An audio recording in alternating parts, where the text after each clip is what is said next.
Hello, and thanks for joining us for another Five Things podcast. I've got UFC Bantamweight champion, former champion, obviously, and soon to be the next level up champion, Aljamain Sterling. Thank you for joining me. Thanks for having me. Yeah, and we've known each other about a year now, but it's I'll tell you, it's been a real pleasure getting to know you in a variety of ways. That like I hear Rob the Machine. But I'm telling you, when I think of you, like I think of you as a freaking machine because you're. I just come back to like we met for the first time in LA last year. Yeah. And then we ended up hanging out in Miami a little bit. But you were at the Goat Shed. You're out promoting your rum. You're doing events. You're out, partying until 3 a.m. Then you're back in the gym, and then you're like maintaining your relationship along the way, and you're working your phone, setting up other stuff. Like you're a machine as well. So I can see why you and Rob get along. Yeah, Rob's a different kind of machine. I'm a different kind of machine. But yeah, it's just hustle and working, man. The work ethic. I'm not sure where I picked it up. I guess it's just that New York hustle, but Yeah. I don't know anything else. Yeah, it's actually on my list to talk to you about because, that drive and work ethic, where you think that comes from. But I do want to make an intro here real quick. So 25-5 as a pro. The Funkmaster, in case the three people that don't know that listen to this, born in 1989, which I graduated in 92. That makes me feel old. Uniondale, New York. 14 wins in bantamweight history. Number one, right? Yeah. In bantamweight history. That's pretty awesome. It should be 15, but the Henan Barral fight, they moved it to a catch weight, I believe, on Wednesday or Thursday, which it was no longer deemed a bantamweight fight, even though he was a former bantamweight champion. But whatever, 14, 15, still. Well, it's 15. I'm still happy. Yeah, let's go with 15. That works for me. I'm not going to argue with you, that's for sure. Actually, I do want to find something we disagree with later on, just to get your take on it. But third most title defenses, you're up there with Dominic Cruz, TJ Dillashaw, and Merab. I mean, talk about a killer crew. Does that sound right? Do they have more than us? I thought. No, you're all tied, I thought. Yeah. Yeah, so went to college at SUNY Cortland. Am I saying that right? SUNY Cortland. Okay. I did go to SUNY Mooresville as a freshman, and that's where I met John Jones, and then I transferred over to SUNY Cortland. That's when I saw John, where he was training some of the stuff that he was posting. And when I reached out to him, he just happened to be training right down the road from my college. And Okay. That's pretty much how I got started. That's awesome. Okay. Yeah. Well, I want to come back to that. So that was where you took some inspiration for MMA? Yeah, I mean, I've always found it interesting whenever I could catch it on TV because it was one of those taboo things where it was still like such a niche entertainment sport where you had to just know when it was coming on. And I didn't really understand how to find it, but I would just scroll late nights and hopefully I would come across it on TV. And I've always had an interest in it, but never thought to myself, hey, one day I want to be a fighter. And I saw John doing it. I was like, wait, this is like the same stuff that I see because I'm connecting the dots. And I saw the grappling matches he was winning, the videos he was posting, the fights, his highlights. And I just messaged him. I was like, yo, bro, I think I could be good at this. Can I come down to the gym? And then he told me where it was. And then the rest is history. I ended up just becoming a full-time athlete while I was a full-time college student. And just haven't looked back since. That's awesome. I didn't know that. I'm glad that came up. So husband to Rebecca. She go by Rebecca Cruz Sterling? No. She goes by Rebecca Sterling. All right. Now, you know that name Cruz carries a lot of weight in South America. Yeah. She says it all the time. She says it all the time. Yeah, I know. I had to bust your chops about it. I'm like, I don't know. I was like, you could, if she wants to do it, that's fine. But the kids, they're gonna be Sterling. Yeah, well, clearly that's gonna be the case. People can find you on YouTube at Funkmaster MMA. You seem to be really active on Instagram and X. Those are kind of your main platforms. Yeah, I use Threads now a lot too. Okay, it's hard to do everything, man. Yeah, you're a busy dude already. You know? Yeah, for sure. It's not easy by any means. Yeah, I mean, fitting it all in. It's. I mean, as I'm developing this business, it's like I haven't been doing any content myself, and it's like, man, this is a lot to keep up with. Well, some people hire people for it. Like I just hired someone for the Rum page to help with the content and stuff like that and the posting, just because it's one less thing I got to think about. Sure. Because before I was doing it all myself, plus my personal pages, I was like, bro, it's a lot. This is a lot to manage. But there's also I'm so particular about what I want to see out there and the way things are. It probably just takes a lot of communication, I'm guessing. That too, and Yeah. I kind of see the work that she's done with other pages and Mhm. other accounts that she works Yeah. with. So there's kind of that trust factor too, and taking someone else's word for it that she's good, Mhm. and Yeah. seeing some of the work that she does, and be like, okay, I'll give this a shot. Yeah, And everything's been solid. yeah, so I haven't seen anything lately that was crazy looking. And co-host of the Weekly Scraps is co-host. Does that sound about right? the host, The host of Weekly Scraps. All right. And future aspiring political commentator, maybe. you know what, I do think about that world, but it's just such a dirty business. Like the games these guys play Yeah. to gain favoritisms or backdoor deals and things like that, it gets really shady. And Slimy, yeah. yeah, that's kind of where I'm like, I don't know if I really want to get involved in that. But I do think if I were to be involved in it, I would do the right thing. Like when I was in college and I was wrestling, I was one of the captains on the team, and one of the roles I've always took on, I think it was 2 years that I was doing it, because my first freshman year for Cortland, which was my sophomore year, and my second year wrestling, we had someone doing this already. But then my junior and senior year, I took over the role of being like the treasurer for the team. Hmm. And somehow, some way, whenever someone else is the treasurer, money just seems to disappear. So when I did it, we made sure we did the right stuff with the money. We were able to put together functions for the team, just for the money we'll make from the mixers we'll have, or any house parties we have. Mm, And you just need someone who's responsible and gonna hold themselves accountable right. for the greater good. It's just like, dude, we're all spending this money. People are coming out. Let's just do the right thing. And in this way we can have fun at no cost to us. And Right. those are the best years when it came to partying, because we just had so many free events, because I just made sure, like, dude, I'm making sure all this money goes back into the program, our team, Right. essentially. So I do have that that characteristic going for me, I guess. So that's kind of why I'd be like, man, if I did run or something like that, I think I'd do a good job. Okay. Well, I was actually kind of joking a little bit, but Yeah. but I just know you took some heat over the Mandami thing or Yeah. whatever. But I think the New Yorkers are starting to realize, like, as we said, that guy sucks and he's Yeah. a liar. well, I'm curious, since we're on politics, just don't want to spend a lot of time on this, but I think it's hilarious when someone like Mandami was coming out talking about how they needed people to shovel the snow, but you needed 2 forms of ID. Yeah. And it's like, but you can vote without an ID? You That can doesn't vote make with- any damn sense. Zero. And there's no logical explanation for it. But then if you ask them, they'll talk themselves into circles and just trying to get you to just buy their bullshit that he's trying to sell. Right. But anyone with a reasonable brain is going to go, bro, this doesn't make any sense. Right. And I'm very logical. Some things can't be explained through logic. I understand that. But with, like, when you're talking like higher powers and things like that, but something like that is very straightforward. Right. It's ID, no ID. This is very important. This matters in a larger scale for the country, the local community. Why would you not want people who actually live there to be able to legitimize why they're able to cast a vote versus shoveling snow? It's just like, Right. And you needed 2 forms of ID to do that. yeah, it's pretty crazy. But I think New Yorkers are starting to wake up. They're thinking like this guy could maybe do something different. I'm like, yo, bro, just show me where these policies have ever worked. Yeah. And yeah, whatever. It is just, Yeah, not to go too far down that line, but it's I enjoy those type of conversations. And the thing that I'll say about really getting to know you is you're very logical. You might have an unpopular opinion for some, but you've always got like data to back up what you're talking about. Yeah. If you say A, B, and C, it's because of all these reasons you'll give, and like, hey, this is how I'm seeing it based on all of this. Like, you're very logical and methodical. that's how I try to be. Like, I'm never just going out spewing stuff that I just don't know. And if there is an opinion that I give that people disagree with, it's generally based on my personal experiences and what I have seen from other people and things like that. So it's not just making things up out of thin air. Sure.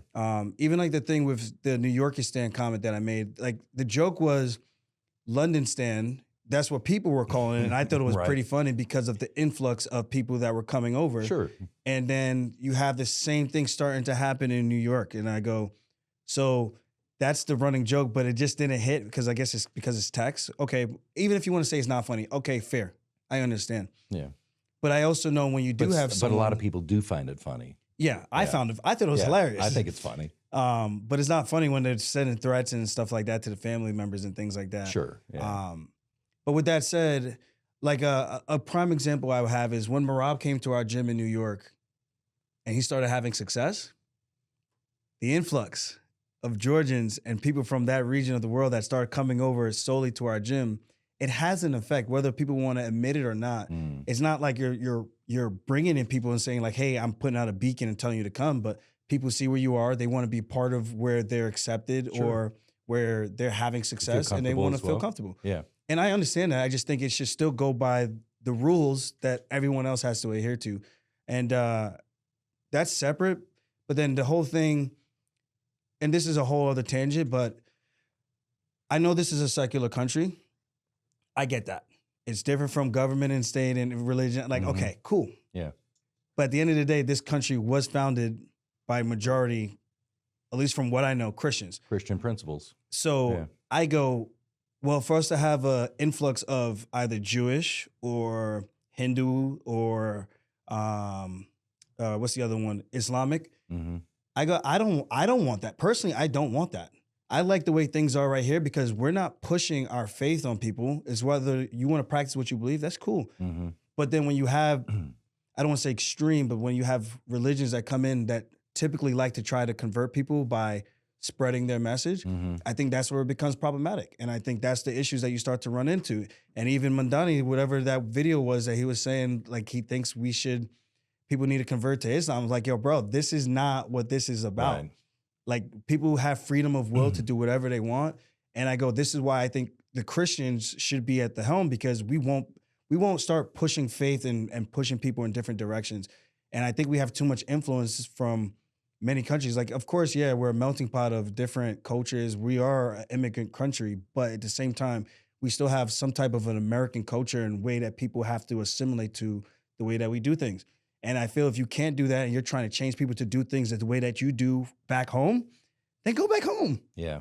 Don't come here and try to change people and make people think and act the way that you act. If people want to do that on their own free will, cool. But don't get into a political powers and positions like the APAC and all these other, like I could go off on this and start having this influence in all these different positions of power. Like I'm not pro-Israel. I'm not pro-Jewish. I'm not pro-Islam. I'm just pro-people. I want people to live in harmony and peace. Live and let live. That's it. Yeah. So, but when you start trying to influence different things and taking control of different stuff, that's where I think it gets a little bit murky waters, and I don't like to see stuff like that. And I think that's a very logical and reasonable take. Some people may disagree with me, and they're going to go back and say the same thing I just said. It's not a secular country.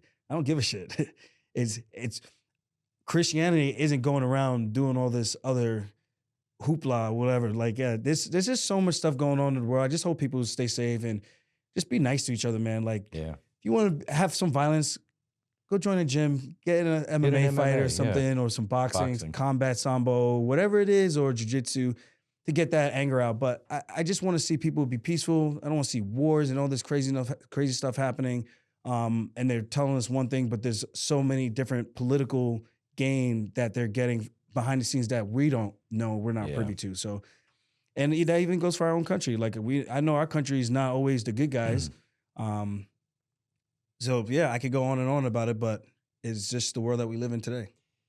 Yeah, I mean, there's a lot to unpack there. I mean, I agree with you. Culturally, I love the live and let live culture that I believe America has, even when it hasn't stood up to that, or we fell short of that because people in that era fell short of that. But live and let live, come here, pursue your freedom, pursue your religion, whatever it may be. But don't hurt others, don't push other people into doing what you need to do. You know? Yeah. I think that's a pretty simple thing. Yeah. It's not nothing drastic or over the top. Yeah. You know, that's what makes us unique. I mean, people come here, like if you have your own religion and everything and you have a country that promotes that, it's like, well, you came here for a reason. You like the way of life here. So assimilate to the way of life here. Yeah. I think that's pretty fair. Well, that's our intro to Aljamain Sterling. But yeah, we could go down that. So kind of a hot take. I thought this was a hotter take. And then I want to get onto some other things. We're not going to, actually, I don't want to talk too much UFC today because you've got, hours and hours of content out there. I do want to have a little bit of this. It's calling our name. So Funk Harbor Rum. Funk Harbor Rum. So Take a little sip. Before we get into the hot take, let's talk about some Funk Harbor rum. Why rum? Well, my parents are from Jamaica. I say I was born here, so I go built by the American dream, inspired by Jamaican roots, and just trying to have the best of both worlds. Like I really do, maybe biasly think that Jamaican rum is the best on the market. I mean, most of the brands, right? You're gonna still have your lower end stuff, tier things, and things like that. But I drink whiskey, I drink tequila, I drink cognac, vodka, not so much anymore. But it's just more so been fun for me. It's part of my way of life. Like when I was young, we would sneak out rum from my parents' china cabinet. So it just kind of makes sense. It goes with what I do. Sure. And it basically in my DNA of our roots, our culture, and to me, it was a no brainer. It's like I could do anything else. I could do tequila, but it's like, okay, the black dudes drinking tequila. It's like we all do, right? In the States. So it's kind of like a trendy thing. Yeah. But this is more traditional to my Caribbean people. And the reason why I did this is just trying to get people to understand that you could drink rum for all occasions. It's not just for when I'm sand and toes in the beach, in the Caribbean on vacation. It's literally a timeless thing that you could have at any moment. And I'm just glad we've been getting all these awards, getting people to try it. The feedback has been great. As my partner Liam would say, no one's calling our baby ugly, which to me, it's just a great feather in the cap just to know that we did the right thing in the process of creating this with our master blender over at E&A Sure. They've done such a great job. No additives, no preservatives, no food coloring. Obviously, as an athlete, I still compete. Yeah. And I probably drink more than the average athlete during training camps and things like that. But again, it's something I've always enjoyed. I've been doing it since the beginning of my career. Well, later in my career. Once I realized that John was drinking as much as he was during training, I was like, well, maybe I don't have to be as cold turkey as I was before. Because I would do a whole camp, nothing, just dry. No sex, no alcohol, no weed, nothing, just clean. Because I was living that martial arts fighter life. Sure. And then when I saw him, I was like, this shit don't fucking matter. This shit don't matter. You know, do you think that has to do with the athlete? Like if the athlete thinks it matters, then it's going to jack them up. Yeah. Like you can get in your own head if you actually put too much stock in that. 100%. Okay. And it goes the same way like with dieting and things like that. People will go super clean. They won't have a dessert or a snack and they'll just torture themselves the whole time. I go, bro, like for me, once I saw John doing this, I think he was fighting like the very next weekend and we were at the Commons, Ithaca Commons, and we were at this bar and he was buying shots for everybody. He asked me if I wanted. I think I was like 5 weeks away from my fight. And I was like, no, I got to fight in 5 weeks. Wait, hold on. Wait, you're fighting like tomorrow. So once I saw that, I was like, okay, let me try a little bit closer to the fight. And then I'll try a little bit closer. And I didn't feel an effect on my cardio, my conditioning. Mind you, I was also 21, 22 years old at the time. So yes, different times than now. But I learned everything in moderation. You don't go all the way off the deep end. You can still have good success. And I remember my coach, Brad Brune, would always say, I don't give a shit if you guys party, go out, hang out, do whatever you want. You want to chase tail all night. As long as you're there on practice, on time, laces tied, ready to go, and you're ready to work, I don't care. Do whatever you want. That doesn't concern me. And that stuck with me. But then you start to realize those practices got really, really hard. Yeah. So you do the right thing. So the same thing is like I'll drink, I'll indulge, but I'm not going to go crazy, especially when I have a fight. Yeah. But I like a nice nightcap after a couple of hard days in a row that I'm like, this is my reward and things like that. So that's kind of the reason why I do it. And again, I think it gets in the athlete's mind if they don't feel comfortable, because then you start finding excuses why you lost instead of maybe you just aren't better than the guy that you lost to. Yeah. And sometimes it's just that, and it's just, okay, maybe I just need to get better. So if you want to cut something out like that, this sport's hard enough as it is. Yeah. I don't need to make it harder and torture myself having nothing whatsoever. I'm like, I want to enjoy my time in the sun, because when it's over, it's over. So yeah. That's the way I look at it. Well, there's a balance. You got to enjoy the process. Like, you know, the one of the questions I have coming up that I'm most excited about talking about are the parallels. So I see a lot of parallels being a business guy, having never fought. You've obviously fought, got to the top, working to get back to the top, but you're also in business. So I'm curious to get your perspective on that. But any case, definitely curious on your thought process about that. hot take. I do want to get to this because I don't want to keep you longer than we talked about here. It's easy to yap. Tom Aspinall signed with Eddie Hearn. I thought he was getting released from the UFC or something like that. Turns out that's not true or something, but seems like a little bit more of a nothing burger now that things are coming out. I was talking to O'Day earlier. Yeah. And it was sounding like Tom was leaving the UFC to go box. Yeah, I don't know. I didn't get to see the full take on that in the interview to kind of really get the full picture of everything. Context, yeah. But it seems like he's just going to be handling like commercial stuff. I know he's a UK guy too, so Okay. the relationship does make sense. But obviously, with the rift between him and Dana constantly going back and forth with each other, it's kind of one of those. Is this leading to something else? Yeah. So I don't know. It's interesting for sure. I don't really know what else to say about it. Yeah, It's tough. Well, it seemed like a bigger hot take originally, and then the more information I got before getting here, it's like, it's probably just a little too early to talk about right now. Yeah. You know, but the one thing I will say is obviously just to touch on, I don't want to spend too much time on fighter pay. I know you've spent a lot of time on that. As an outsider who I loved boxing growing up, Mike Tyson and Lennox Lewis and Holyfield, and like that was the deal. But I haven't watched boxing since I've started watching MMA. It's not as interesting to me. And I'm not talking junk about boxers or any of that, but it's just not as interesting to me for whatever reason. Like MMA is way more interesting because there's so many, obviously, martial arts. So the fact that I'm kind of baffled how the boxers can get paid so much. And it's not and I'm pro-business, generally speaking, like fighters are 1099, fighters are, there's a lot of that. But I'm really starting to feel like, and there's a question coming here, I just don't understand how boxers are making so much. Because people like me don't watch boxing anymore, and I used to watch a lot of boxing. Yeah. Compared to the UFC athlete. Now, I know the UFC was coming up. The way I thought about it was like early NFL, like the 70s. The NFL guys weren't getting paid anything, right? Yeah. But in the 80s, they started getting paid. In the 90s, and I really felt that UFC was going to take that trajectory to where, they would be in the near future in those ranges of boxing, because I feel boxing is on the decline, could be totally wrong, and UFC is on the way up. It just doesn't seem like it's going as quickly from my point of view. And I love Dana, I love the UFC, but it's like, man, I just feel like there should be a higher trajectory curve for the fighters right now. Yeah, I agree 100%. I'm not trying to get you in trouble, but it's just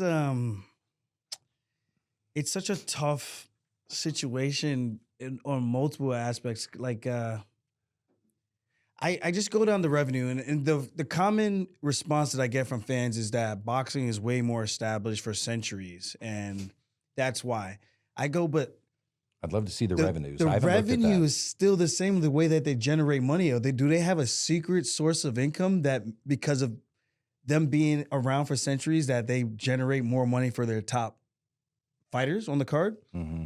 It doesn't make any sense. Like using that as a cop out. That doesn't make any sense. It does. Like I look at everything from a logical standpoint. Mm-hmm. We're selling merch, we're selling commission at the food at the food courts and things like that. Yeah.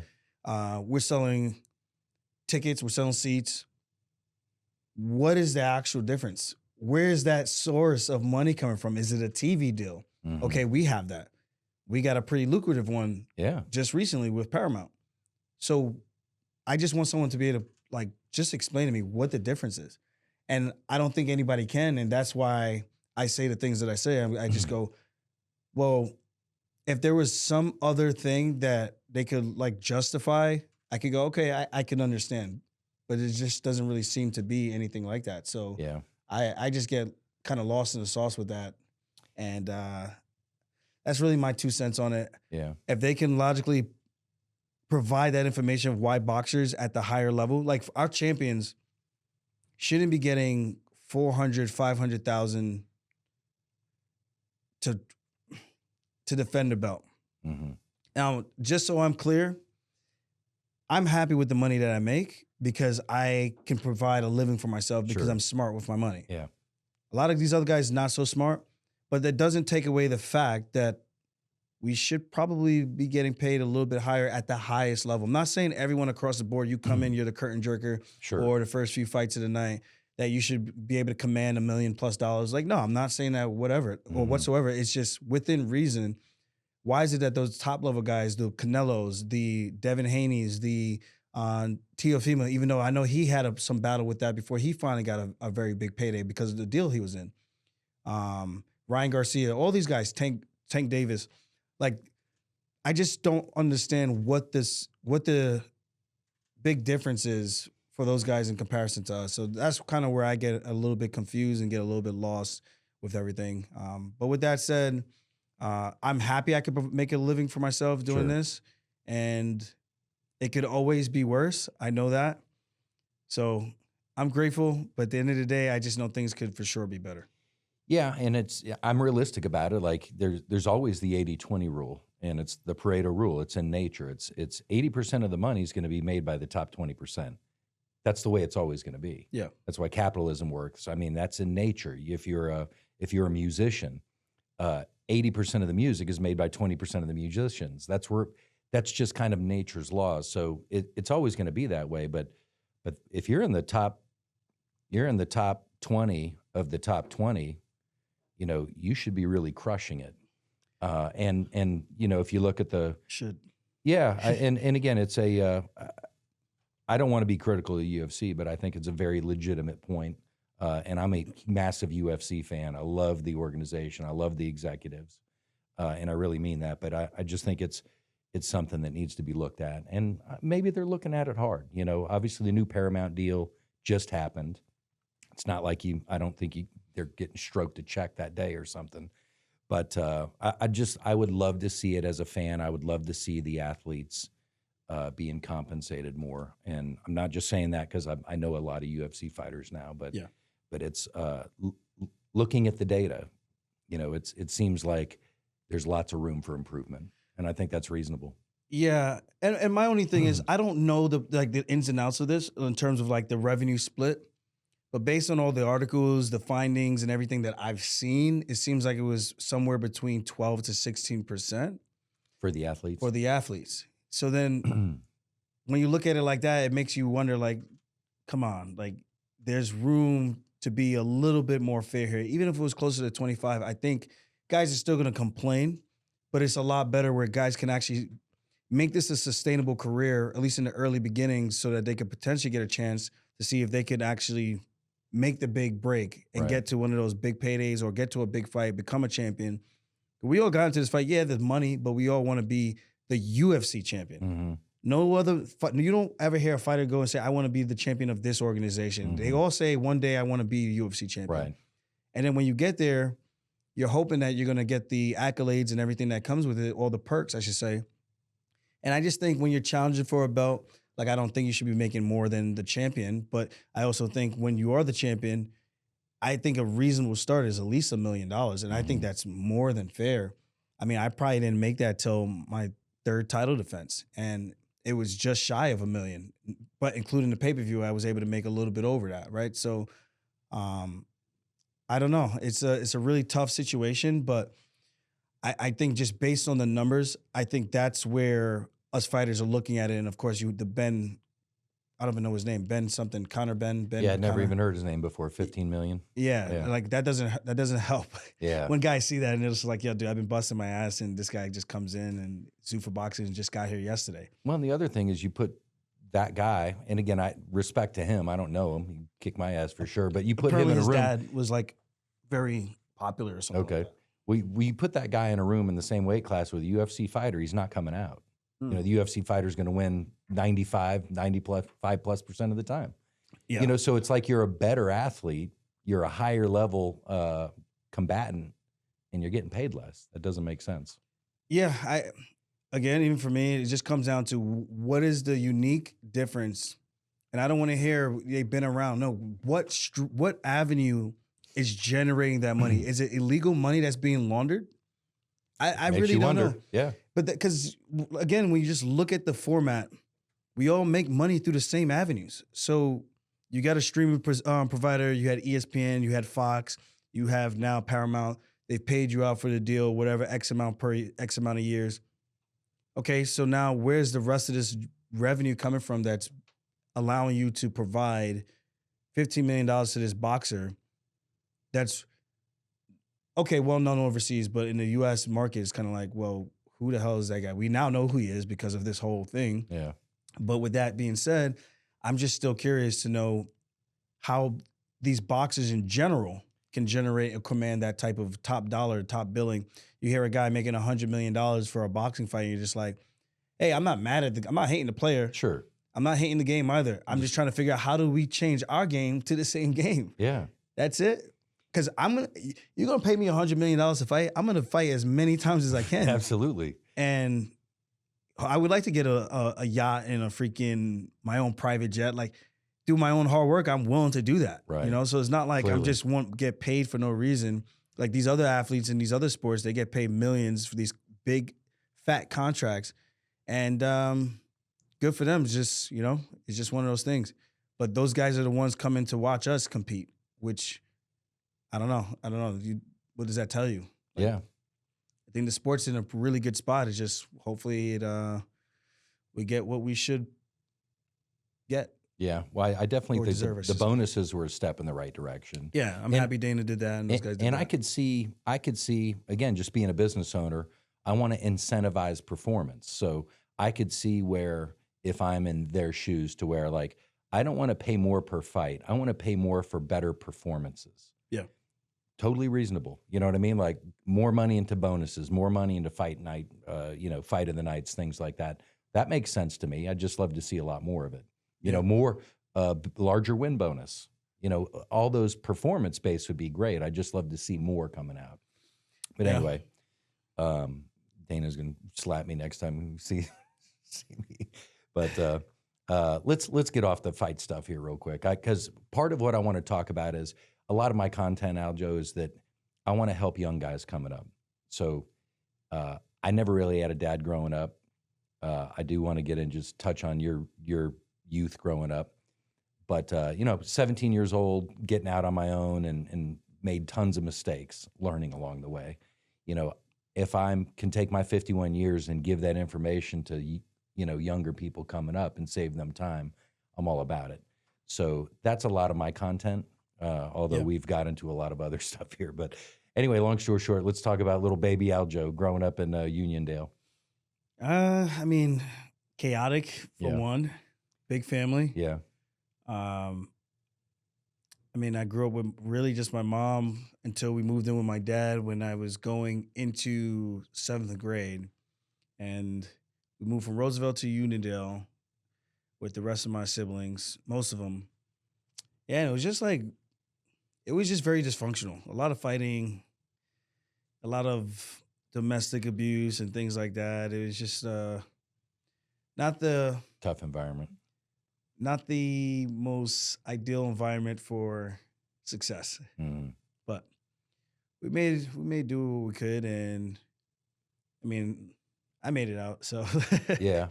a lot of my siblings now are doing relatively well, so it's good to see that. And I played a lot of sports growing up as well. Wrestling was not the favorite sport of the household because everybody thought it was like, the stigma of a guy in a singlet. It was considered very gay Yeah. at the time, and yeah, I dealt with a lot of that growing up. Yeah. But here I am today. Worked out all right. It worked out all right. I got to put the singlet on one more time, the little spandex. RAF. Yeah, and I think it worked out. So Yeah. So let me ask you this, and for anybody who hadn't seen it, when I watched DC's podcast with you, I like almost welled up a little bit, like damn, and just having that empathy for that kid, but knowing who you are today, like Anthony Robbins always talks about, Tony Robbins talks about, if he had the mom he wanted, he wouldn't be the man that he is today. Yeah. So some of those challenges definitely helped form you to be the mentally tough guy and a lot of these things. So in a way, it was probably a lot of positives came out of that, but it was you turn those into positives because a lot of people could take those same circumstances and turn them into negatives. yeah, So- for sure. So what would you say, what would your advice be to, let's say, a young guy out there in maybe a somewhat abusive, rough family situation? What would your advice be to that person?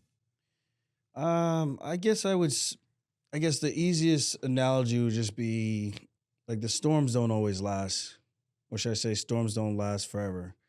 I think that's a better one because eventually it changes and you get the opportunity to kind of dictate and have I guess, your own say in your life and where you want to be and what you want to do with yourself. So there's that.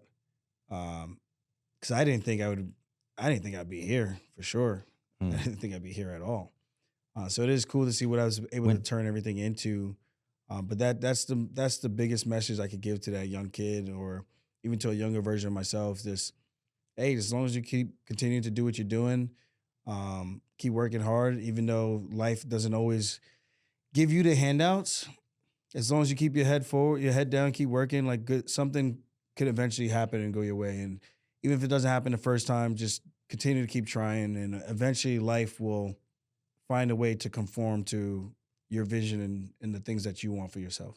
when you say you didn't think you'd be here, what do you mean, like as a UFC champion and businessman? And is that what you mean by that, or like here, like alive? Yeah, here more so the business aspect of it, Okay. UFC champion, and of course, my brother's in jail now. I mean, when I was in college, he was in jail pretty much my entire college career, Mm. and he did I think 4 or 5 years upstate New York, and I legit thought I was gonna go down the same path as that, the same path my father was going down, selling drugs and everything, and I didn't really have like a vision for myself. It just seemed like everybody in the family was in on the family trade, and I was just happy I found wrestling because wrestling really gave me like a different direction on what I wanted to do with my life, and gave me an opportunity to go. There's a bigger world out there than just sitting in Uniondale, Hmm. hustling and selling drugs for the rest of my life. Always looking over my shoulder, wondering if someone's going to try to get over you, and um, gun violence and everything. So I like to say I made the right choice, and things worked out. So it could always be worse. Yeah, It for could sure. always be worse. Yeah, for sure. Do you think you developed a lot of positives from those rough experiences? I would rather just call them experiences. Okay. Okay. I don't know if what I developed from that. I don't know. I just, yeah, they're just rough experiences. Okay. Just part of who you are, They're just part of, yeah, part of your story. yeah. It's not, I wouldn't really say like, yeah, no, I wouldn't say that. Okay. But yeah. Okay. All right. Um, which brings me into Dave Montana. Mm. Am I saying Montana right? Montana. Montana. Okay. Yeah. I love this story. It reminds me of Uncle Bob's story from God, I'm 51. I'm forgetting his name, the rapper. Anyway, so we'll talk about Dave here. The rapper will come to me. It was a rapper that he had been shot. And anyway, it was this white cop that took an interest in him. It'll come to me. Lil Wayne? Lil Wayne. Oh. Yeah. Yeah. So Uncle Bob. He talks a story about Uncle Bob, but he was just talking about how some people just walked right over him and all this, but not Uncle Bob. You know, he saw that he was alive, and cop took an interest in this kid, rushed him to the hospital. And anyway, I guess they had a great friendship after that, that developed. But Yeah. anyway, I think I've seen that piece where he was saying, we were talking about racism, and he said for him, he doesn't. yeah, that's what I Yeah. saw. Yeah. Yeah, I love that because I'm a big believer in don't focus on problems. You focus on the solutions. Martial arts, you don't focus on the board, you focus behind the board, and I think you get what you focus on, and whatever you give your energy to, it expands. So I agree with that 100%. yeah, so that's when people are like, we need to talk about racism. It's like, I don't want to talk about racism. I want to talk about loving and respecting other cultures. I want to talk about the positive. It's the same problem that I want to solve, but you don't solve the problem by focusing on the problem. Yeah. But anyway, back to Dave. Sounds like a great human being. And I didn't get to meet him. I don't think I met him at your wedding, but I know you talked about him a lot at the wedding. It was awesome. Yeah. He's a great dude. He just really looked after me. was my junior year in high school. I didn't have money to go to these tournaments and things like that. Food money, just say money for food, singlets, the USA wrestling card, the money for the tournaments. He just really just made sure we had everything that we needed for those events and picked us up early mornings, would take us back after the day was over, take us to training sessions and things like that. So he was more of a father figure for me than my actual dad was, because he was actually involved. And the way he helped me, I always say, like, I almost felt like it was like a built-in responsibility that I now have to pay it forward, because I don't know why he did that. I've asked him, and I don't know if he really gave me like a straight answer of why he really did it, but I just said, whatever it was, I'm glad you helped. And, because he could have picked any kid, right? And he could have picked the wrong kid who probably would have just taken it for granted and not give a shit. But for me, that was like an angel for me. Just like it was like my saving grace to give me an opportunity to do something and really pursue something with my life, and gave me the opportunity to be the first kid in my family to graduate from college, and the whole nine. So many good things that came out of that relationship. I wrestled his son, and I beat his son. His son beat my brother first in the tournament. Then I beat him in the finals, and then it just became a thing. And my coach told me, "Hey, this guy wants to help you out with some wrestling tournaments and things like that. Take you to practices." I remember when I told my mom about it, my mom was like, "Just make sure he's not like touching you." Yeah, like he's gay or Right. something, or like a pedophile or something. Right. I was like, and then it hit me. I was like, I don't think so. I think he's all right. I think he's just trying to be a good dude. I think he's just trying to be a nice guy. I'm like, Right. sometimes it's just nice people, and he just happened to be just one of those guys. And so now, like, even when I run practices and things like that, I don't ask these guys for money or anything. I just want to help. Yeah. Because I had someone that helped me, and I want to see these guys have a fraction, or if not more, success than what I have. So it would just be cool to see everybody kind of having that high tide raising all boats kind of a feel. So that's the relationship with myself and Dave. And he always comes out to my fights and things like that. So he's just been great, been solid. And he did bail me out of some real estate trouble once when I had my first flip and things were not going well. And it's mainly because I broke the rule that I was supposed to follow. And long story short, I needed some help. He bailed me out with the money, got me out of the deal with my hard money lender, and saved me on some interest payments for a couple months. And then the house finally sold, and I was able to give him the money back. And I told him, I was like, dude, it was just like, Aljamain, I'm trusting you, buddy. I'm trusting you. Yeah. Don't screw me over. I was like, Dave, I'm telling you, you've known me for how many years now? Yeah. I promise you, I will not. You are the last person that I'm thinking to ever do some shady shit with. So Yeah. That's awesome to have that person there. That person would probably be my uncle for me. Yeah. Just to have someone that if shit really hit the fan, like, hey, I need some help, Yeah. He looked out for me big time. So well, I definitely want to bring him up because he was seemed like I could tell the way you were talking about him during the wedding. And then I'd seen some of your content. I was like, man, we got to give Dave a shout out. First time I met Rebecca, I thought Aljo must have had some sales experience or something when he was younger. You mind talking about how you and Rebecca met? And I'm interested in the relationship over the years with your MMA career, because there's obviously so many challenges coming up through MMA. Yeah. So we actually went to the same high school. Okay. We just never spoke with each other. We had a similar friend circle because my little brother, Troy, he was friends with Miles. We were all on the wrestling team. And then she had her boyfriend that was friends with those guys. And then fast forward to college, I just slid into her DMs one time and just messaged her. I forget if it was MySpace or Facebook. I think it was MySpace. And then she took interest in what I was doing. And that's what really had me attracted to her. So I thought it was like, hey, maybe this is just a quick fling, whatever. And then I don't know what type of girl she is. And then get to know her a little bit. She shows interest in what I'm doing with my life and my career, what I'm pursuing and trying to do. And it just happened to work out. I got to be careful what I say because she says, you overshare. You always overshare. I'm like, I don't think so. I don't think I do. I'm like, I'm giving life advice. But yeah, over the years, we've had our ups and downs, like any relationship, though, right? I will say she has saved us more than once. And I did some stupid shit a couple times, so I'm fortunate she was in it for the long haul and didn't just give up on us. And by the time I realized, I was like, what am I doing? It ended up just working out for us. So. Well, you guys are a great team. I mean, Rebecca's, I don't want to say your secret weapon, but she's an amazing teammate. From an outsider perspective, like you guys are just, it just seems like you're a total team, which is really cool to see. She's tougher than she looks, man. No, I mean, there's no question about it. She's a tough girl. One of the things I like about you is you don't have to guess where you're at. If I had a question about our business relationship or something, I would ask you, and whatever you would tell me, that's what it is. Like, Aljo's not going to pull punches, and I think she's that way as well. Like, I think if she doesn't like something, she would have no problem talking about it. She's tough. Yeah.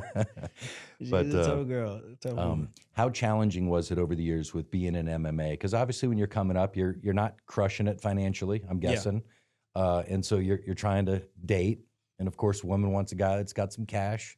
You want to be able to do nice things for your woman growing up. So what are some of those experiences growing up? How challenging was that? She's very different from like the dating scene that I hear from some of my friends and other people that talk about like dates that they go on and stuff, and the ceiling, the like just the expectations that some of these females have, which is just like, you guys are dating for the wrong reasons. Like, date for someone that you actually like. Like, yeah, of course, everyone wants security. Everyone will love the shiny object that's going to be this big thing that could provide and do all that. But with that comes other headaches that you might have to accept that you didn't plan for. Right. But with that being said, when we first started dating, I didn't have like any money. I had money that I saved from college, from my refund checks and things like that, money that I was making from cutting hair, the few fights that I had as a pro. And I was very diligent, making sure I'm just saving my money, because I'm like, I know what I want to do with my life. And if it doesn't work out, I have my college degree. So that was the game plan. We've had multiple arguments where it was about her trying to pay for stuff for me as a man. I'm just like I can't sit here as a man accepting money for you to allow me to go out with you. Just weird. And like, what if I want a drink? I gotta ask, hey babe, can you buy me a drink? Like, what are we talking about? Right. Like, I'd rather stay home, like go out with your friends, go have a good time. So we butted heads on that a lot. And because she was trying to pay. She was trying to pay. Yeah, but you're like, I don't want to do that. Yeah, because I had to be responsible with the money that I had. Because the money that I had in my savings, it's not like I didn't have money, but it was all saved for a specific reason, a specific cause. I want to fight. Right. I need money for this. I need money for my gas. I need money for my meals. I was like very dialed in and knowing exactly what I wanted to do at a very early age. And partying just didn't really come as a priority to me. It's like, if I could fight, win, and then have a little bit of extra cash I could party with, I'm putting away maybe $100 that I'm spending that night. Right. And I'm not going over that budget. Right. That was the type of guy that I was, and still the type of guy that I am. And sometimes she breaks my balls about it. She's like, you're like, my friends would say to me, they're like, you're the cheapest rich guy that I know. I was like, well, I would like to stay rich, so I'd rather be this way. Well, most millionaires next door are that way. Most of them are that way. Yeah, because it only takes one real bad deal to go south really, really quick. And I don't need to be another example. Just, I can learn my mistakes through other people's mistakes and learn from it that way. So smart. With that said, like, I was working as a teacher, substitute. I just had surgery on my labrum. So I was really just home trying to get through nursing the injuries. I was working as a stock boy. I did a lot of odd jobs. So I didn't have a lot of money, but any way I could hustle and make $1, I was doing it. Private lessons for wrestling, whatever I could teach, whether it was a fitness workout, how to help people get in shape and things like that. So thankfully it just worked out, and she doesn't have to offer to pay the bill anymore. Yeah, which is nice. Awesome. But again, that's kudos to her for being that person that was in it for each other, and she was looking out for you. Yeah. which is awesome. She just wanted to have a good time. Yeah. And yeah. she didn't want me to feel like you can't have a good time because you don't really have any money or anything to offer. So I always thought that was cool. Which I think it's awesome, but I would be just like you. Like, I don't want to feel like that. I already feel like a turd. Yeah, like I don't want to feel like a bigger one. Yeah, I'll feel like a bigger piece of shit if I go out and you're buying everything. Like, I wouldn't want to do that either. So Yeah. you and I would have been in the same spot. I do really want to talk about, obviously, your UFC career, MMA career, and you're in business. What parallels would you say are very, like, accountability or discipline, or what are some of the things that you see that are really good parallels between the two? I would say discipline for sure. Having some sort of a schedule, because you can still get by with not being super strict with a schedule. But if you can have a schedule, that definitely helps. And I think the attitude, you have to be intrinsically motivated. Mhm. Like you can't get by on just, hey, I'm just doing this as a hobby. Like Right. you have to look at it as basically a full-time job. So I would say that's the biggest thing that has helped me, and trying to navigate the waters between that stuff with the business and the fighting. Because even now I still compete as an athlete. I didn't want to do this, but I'm in China at 2 o'clock in the morning taking phone calls, calling places to make sure that we have product there for our samplings with the girls and things like that. Because at the end of the day, no one's going to care about your business more than you. Right. So you have to put that time in, especially if you want to have that success that you're looking for. Mm-hmm. So that's always been a big thing. And if there's any other parallels, I guess the other parallel will probably be you get in what you put in. So if you're putting in the time, expect to be rewarded, or at least to fast track the reward. Mm-hmm. Versus if you're kind of just sitting on your ass and hoping things are just gonna get figured out for you. That's like the worst way to kind of go about anything. Yeah. MMA is a very selfish sport. You have to put a lot of time in. Having a business is a very selfish thing. I agree. Because it's selfish with your time. It might not be selfish with everything else, but in terms of your time, you have to put a lot of time and dedication to it so that you can have things that you're looking for. You know, you want a Especially in the successful beginning. business. Yeah. Yeah. So that's my 2 cents to anyone who's looking to do something like that or get involved with a business or get inside that space. It's not easy. There's no I'll leave it for tomorrow. No, It's gotta get hey, you done. gotta get that done right Yeah. now. Otherwise, it won't get done. And that's when things could easily become problematic. Yeah, for sure. The toughest thing is, I heard this analogy a long time ago. It was like this big boulder you're trying to move. And initially, when you first start to move that thing, it's first get the inertia moved and you just barely get it rolling. That's the toughest part. Yeah. But most people give up during the first year or two. I would think it's the same with MMA and that stuff, because it's so fucking tough to get that thing moving. But down the line, when you're just doing this, and then that's when the people will be like, oh, you know, he needs to share his money, you know. The overnight success. Yeah, yeah. He's, you know, overnight success that took 5-10 years to build. And, you know, I mean, just like with the cigars, I'm 9 months without being paid while I've got payroll and all that kind of stuff. So it's, but when you're rich, it's the people want to talk shit. It's like, but you know, the delayed gratification, there's so many things you want to do. Just like back then, you probably wanted to go party, or you wanted to go do this, or go buy Rebecca's stuff, but you had to delay your gratification. That's why she's partying with Aoki at her wedding now. Yeah. You know, it's like you delayed the gratification then and paid the price, and then you have this amazing life on the back end. Like, that's the thing. I think a lot of people won't delay the gratification for the bigger rewards at the end. Yeah. Everybody wants it now. Right. And I just wish it were that easy, but it's not. not. It's not, for sure.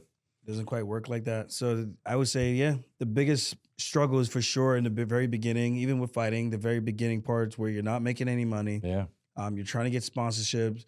You're wondering, should you be working a full-time job or part-time job so that you can pursue this thing that seems crazy? And it's all these different things that could easily make you want to give up and just go, you know, it's a much easier way to make my money if I just go dust off my resume, or if I just get a 9-to-5 job and just call it what it is. And sometimes that is the easier route. Everybody wants to be a business owner until it's time to be a business owner. And then you realize there's a lot more involved in this than I actually thought. Right. In the very initial beginnings, like, yeah, I'm my own boss. I make my own schedule. I'm like, yes and no. Yes and no. Right. Like, you can make your own schedule, but you're going to be working. Mm-hmm. You're going to be putting the time in. So I would say those are very similar parallels in that regard. And that's just the nature of the beast. So if you want nice things, you got to make sure you put in those hours for those nice things. Yeah. Obviously, we got to talk cigars. So Funkmaster cigar, it's a Habano wrapper, hand-rolled in Miami. When did you start smoking cigars? I probably had my first cigar in college. I don't count the little Swisher Sweets. Little Swisher Sweets. No. I don't count that. No, That's not a cigar to me. We all smoke those though. Yeah. That was like probably my first experience. But then I think in college, I forget when I had my first cigar. I didn't know what I was doing though. Did you inhale? Yeah. Yeah. And I just started choking and was like, what is this? Why is everybody so, like, why does people rave about wanting to do this? Like, I feel like I'm dying right now. But I learned really he quick. did the same thing too. Yeah. But you learn over the years, you start hanging out with more sophisticated people who are doing better than you. And you start to learn all these tricks of the trade and things like that. So yeah, that's my experience with cigars. And now here I am with Triumph Cigars, and it's been a fun ride so far. That's awesome. By the way, I was at a lounge here in Vegas, meeting with the owners, and I ran into a guy that you were speaking to. He does the announcing, and you were talking to him, I guess, in the airport in New York. Golly, I'm drawing a blank. Perino, I think. Anyway, he does the announcing. He's the announcer. The hot mic guy. Yeah. Yeah. But anyway, you were talking about the cigar and Triumph Cigars. Yeah. He started following us, and we just ran into each other. And it's one of those things, like, I'm looking at this guy like I know him from somewhere, you know. Yeah. But anyway, he was a really good guy. Met him last night. So the thing about cigars that I think is, I personally do some of my best thinking, like just sitting in the backyard, smoking a cigar, just thinking. You know, it's very meditative for me, and some of the best networking you can have is just being in a cigar lounge talking to different people, because it doesn't matter if you're a lawyer or you're working for a cable company or something. Everybody's just kind of chill when they're smoking their cigars, and you have great conversation, you know. So that's one of the things I love about cigars as well. Not to mention, when you think about the baddest people in history, they're smoking cigars. Yeah. Muhammad Ali, Michael Jordan, Winston Churchill, Aljamain Sterling, you know. That's the way it works. You know, it's been I don't want to say a tradition, but it's been what would we call it? Like, would I say luxury? Status symbol. Yeah, it's been more of a status symbol which seems like centuries. It just seems like it's just been around forever. Yeah, for sure. I think of Frank Sinatra. I mean, you can just Scarface. You go through all the people, and it's like, man, there's a cigar associated with all of them. Yeah. One of my favorite photos, my favorite actor is Denzel Washington. He's got that cigar he's smoking on, you know. It's like, it just looks cheap, you know. Yeah. So wrapping up, I do have one last thing I want to say is well, actually two things. Is that, number one, I know you're going to be extremely successful after the UFC, whenever that is. Just seeing you behind the scenes, you've been amazing to work with. Anybody that's thinking about doing business with you in the future, 5-star review. You know, you're probably one of the busiest people we work with, but you're also one of the most responsive. You're also one of the most diligent. It reminds me of an old saying: is if you want to get something done, find somebody that's busy to help you. You know, because those busier people are usually much more productive, generally speaking. But thank you for all the help you've done with growing this company, and we're still growing. I mean, we just launched, 2.5 months ago. And it has not been an easy launch. But like anything, you do something for the first time, you learn a lot.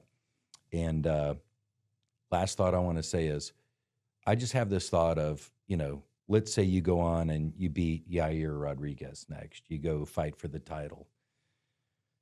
I don't know. You and Merab are kind of in the same spot, career-wise, age-wise, it seems like. Yeah. I just think, man, just ending like, hey, UFC, give us both this big payday.